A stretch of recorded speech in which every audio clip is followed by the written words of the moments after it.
Firauni. Sasa familia moja huko Navakholo, Kakamega ililazimika kuondoa taarifa ya kutambua mwili wa kutisha na kusitisha pia maandalizi ya mazishi baada ya mwalimu Dickson Muganda aliyekuwa ametafutwa kwa siku kadhaa na kudhaniwa kufariki kurejea nyumbani akiwa hai.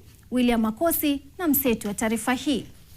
Katika boma lake Christopher Toboloti, kijiji cha Mwikoli, eneo bunge la Navakholo, kaunti ya Kakamega, waombolezaji wanaendelea kuingia kutokana na habari kuwa mwili wa mwanawe mwalimu Dickson Muganda ambaye amekuwa akitafutwa umepatikana kwenye mto Sasala. So watu wakakuja matanga kawaida, watu wanakuja matanga, wenye wanakuja kunifariji, kulala nini, tulikuwa tumejazana hapa sasa. Alifika eneo la mkasa na kuchukua mwili uliokuwa umepatikana kwa maji, akiuandikisha na hata kuhifadhi katika chumba cha wafu cha Kakamega bila ufahamu hakuwa mwanawe aliyekuwa akitafutwa kwa siku kadhaa.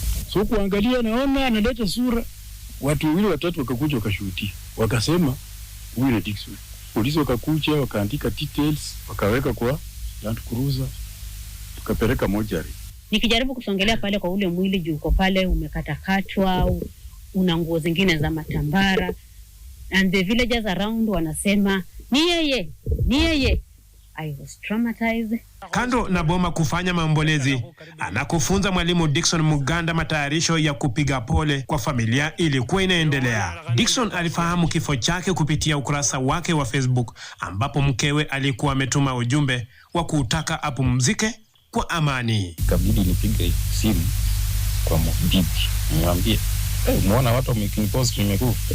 Mwalimu sasa huenda akahitajika kupatiwa ushauri na saha ili kuweza kuhakikisha kuwa amerejea kwa hali yake ya kawaida. William Makosi, NTV Mashinani.